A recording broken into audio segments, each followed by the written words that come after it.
We're here in the ATEC building at Lakehead University, and Deanna, you've spent the last couple of years here pursuing a career in engineering. Tell me about that. What have you been doing?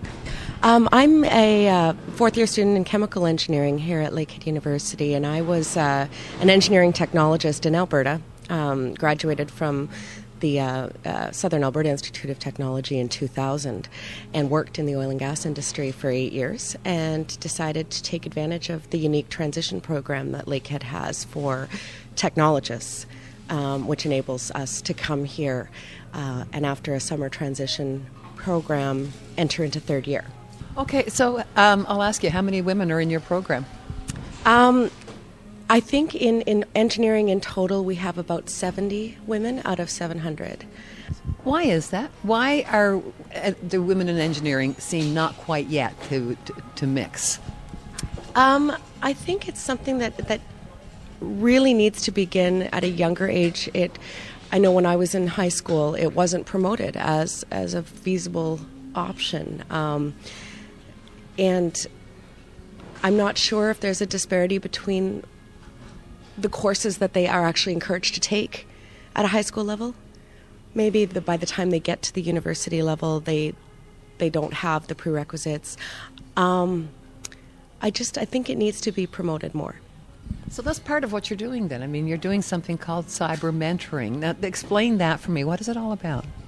Cyber Mentor is a mentoring program where girls age 11 to 18 are matched with a woman that is either in university or working in a science or engineering related field, and it matches them online, which allows girls from rural areas and women basically from all over the province, this is in Alberta, to be matched with a mentor and learn more about what they do and get introduced to it at an earlier age. So who are you mentoring? I'm mentoring a young lady named Holliston Logan. She is absolutely incredible. This is our third year paired together, and she is probably one of the most enthusiastic and driven young women. She's done placements at the U of C over the summer and gotten involved, and she's very open. She knows she's interested in math and science, but she's very open to what's out there, and she's. So what do you do? How do you mentor then? I mean, like online? Is it like chat format? I mean, how does it work? It started out with emails.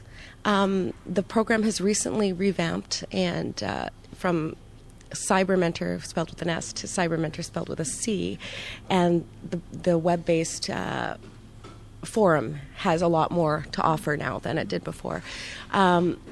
And I find that today, as I'm a mom of a teenager, chatting on MSN, chatting on Facebook, and chatting by email is a great way to connect. Yeah, so what kinds of things do you tell her then? I mean, how do you make sure that she has a good sense of what this is all about? I try to send her examples of work that I'm doing. I'll send, I did a presentation for a scholarship that I won, the Canadian Engineering Memorial Foundation Scholarship for Women in Engineering. And I had to do a presentation for a high school age audience that basically outlined engineering, the types of engineering disciplines out there. I sent her that presentation. I've sent her essays. We talk about things that are going on today. We talk about climate change. We talk about the science behind it. I encourage her to challenge and research these sorts of things as opposed to taking things at face value.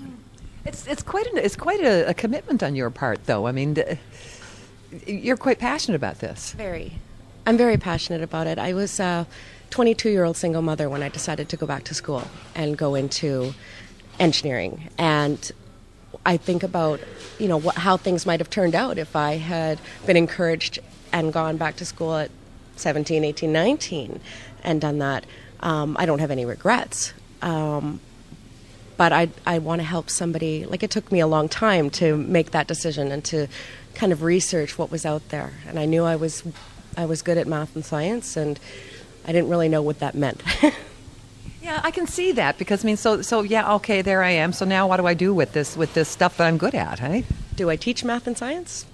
That was pretty much the only option that was I remember being presented in high school was, you could be a teacher or you could be a doctor.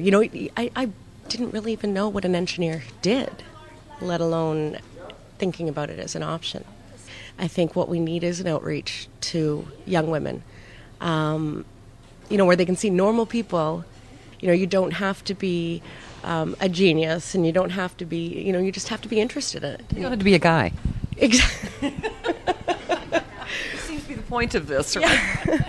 Well, and there's so many things in mainstream media that people don't realize can encourage it. For me, one thing was the movie Erin Brockovich with Julia Roberts. Like, that was a movie that talked about environmental issues, and the main character, Erin Brockovich, was a woman. She wasn't in science or engineering, but she had that drive to make a difference. And I think that's one of the main things that drives me in engineering, is the ability to make a difference, physically make a difference.